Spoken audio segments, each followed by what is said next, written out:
حضرت عمر کہتے ہیں کہ مجھے پتہ چلا کہ صدیق اکبر رضی اللہ کے دور میں مجھے پتہ چلا کہ مدینہ میں ایک بوڑھی عورت ہے، اس بوڑھی عورت کے گھر کے کام کرنے والا کوئی نہیں ہے۔ حضرت عمر فاروق کہتے ہیں میں رات کے پچھلے پہر میں نکلا، اور رات کے پچھلے پہر میں نے کہا جا کے اماں جی سے پوچھوں گا گھر کے کیا کام ہے اور چھپ چھپا کے کام کر کے آ جاؤں گا۔ ایک میں اور آپ کی طرح تو نہیں تھا نا کہ صابن کی ایک چاکی اگر دینی ہو کسی غریب کو تو پہلے ہم فلاں صاحب نے، ٹھیک ہے، ایک 10 کلو آٹے کی تھیلی فلاں بیوہ کو دے دی ہے، اشتہار پہلے لگے۔ اور اگر کسی کے ساتھ نیکی کر دی نا تو وہ پوری زندگی اس نیکی کو، اس نیکی کے بوجھ تلے جس کے ساتھ نیکی کی ہوتی ہے اسے دبائے رکھتے ہیں۔ تیرے نال مشکل وقت میں وہ کام نہیں کیتا سی، تیری وہ مدد نہیں کیتی سی۔ حضرت عمر فاروق کہتے ہیں کہ میں گیا نا تو رات کا پچھلا پہر تھا، تو وہاں سے ایک بزرگ بندہ نکل رہا تھا، اس نے اپنے چہرے پر کپڑا کیا ہوا تھا، وہ نکل کے چلا گیا۔ میں اماں جی کے گھر پہنچا، اماں جی جاگ رہی تھی۔ میں نے اماں جی سے پوچھا اماں جی گھر کا کوئی کام؟ نہیں بیٹا، وہ ایک بندہ وہ آتا ہے دوسرے تیسرے دن اور میرے گھر کے سارے کام کر جاتا ہے۔ کہتے ہیں برتن بھی دھوئے ہوئے تھے، صفائی بھی ہوئی تھی۔ عمر فاروق رضی اللہ تعالیٰ عنہ کہتے ہیں کہ میں واپس آ گیا۔ اب نا اگلے دن میں رات کو اس بوڑھی عورت کے پاس گھر کے قریب جا کے بیٹھ جاتا تھا، میں دیکھوں تو صحیح یہ بندہ ہے کون؟ کہتے وہ منہ پہ کپڑا کیا ہوئے، پھر بندہ آیا، گھر کے سارے کام کرنے کے بعد وہ جب واپس پلٹا نا تو عمر فاروق کہتے ہیں کہ میں بھی پیچھے پیچھے چل دیا۔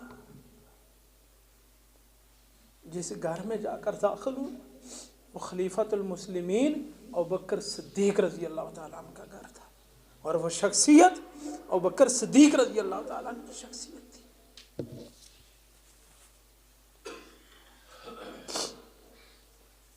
یہ ہے امانت، یہ ہے ذمہ داری کا احساس۔ اٹھے نا میری مسجد کا مولوی اور متولی اور منتظم، کرے نہ چھپ کر یہ عبادت، ذمہ دار ہے نا، ذمہ دار ہے۔ اللہ کے گھر کا ذمہ دار اس گھر کے ارد گرد سارے محلے کا ذمہ دار ہوتا ہے، اس سے سوال کیا جائے گا۔ فلاں غریب گھر میں سویا تھا، تجھے محلے والوں نے اللہ کے گھر کا بڑا بنایا تھا، تو نے کیا ذمہ داری نبھائی تھی؟ بندے بول۔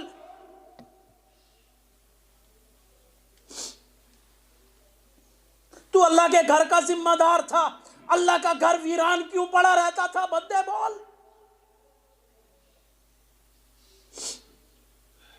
تجھے اللہ کے نبی کے دین کی دعوت، قرآن، سنت، منہج، کتاب اللہ کی دعوت، سنت رسول اللہ کی دعوت کے لیے بڑا بنایا گیا تھا۔ بتا تو نے کیا کام کیا؟ ترکھیا کے اہل حدیث، بتا تجھے اللہ نے دین کی سمجھ دی تھی؟ تو نے کیا کیا؟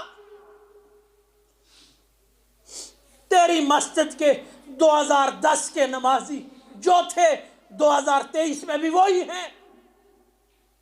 تو نے کیا ذمہ داری نبھائی ہے؟ دعویٰ کرتا ہے تو قرآن و سنت کا، دعوے تیرے منہج اہل حدیث کے۔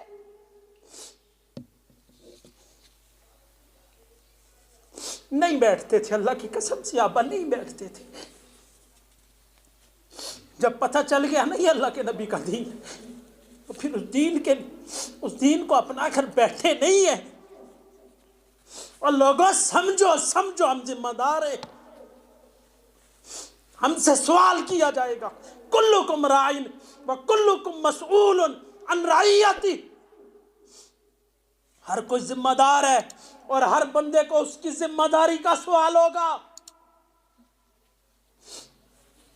امام اپنا ذمہ دار ہے، متولی اپنا ذمہ دار ہے، اور مقتدی بھی ذمہ دار ہے۔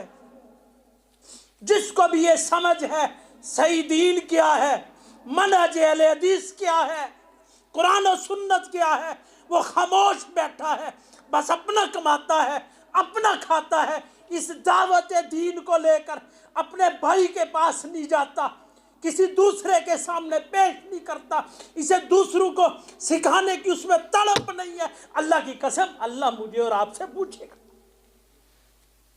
کہاں بیٹھے ہو بھائیو؟ ذمہ داری ہے، ذمہ داری۔ مسجد کی آباد کاری کی ذمہ داری میری بھی ہے، امام کی بھی ہے، متولی کی بھی ہے، مقتدی بھی ہے، محلے کے ایک ایک فرد کی ذمہ داری ہے۔ وہ اپنے بچوں کو مسجد سے کتنا جوڑتا ہے، اللہ کے گھر سے کتنا جوڑتا ہے، اللہ کے دین کی طرف کتنا راغب کرتا ہے۔ یہ میں اور آپ ذمہ دار ہیں، ذمہ دار۔ کوئی بھی اس ذمہ داری سے عہدہ برا نہیں ہو سکتا۔ صدیق اکبر رضی اللہ تعالیٰ، عمر فاروق رضی اللہ تعالیٰ کہتے ہیں میں نے دیکھا وہ خلیفۃ المسلمین تھے، میں نے کہا ابوبکر تو ہمیں کسی کام میں آگے نہیں نکلنے دیتا،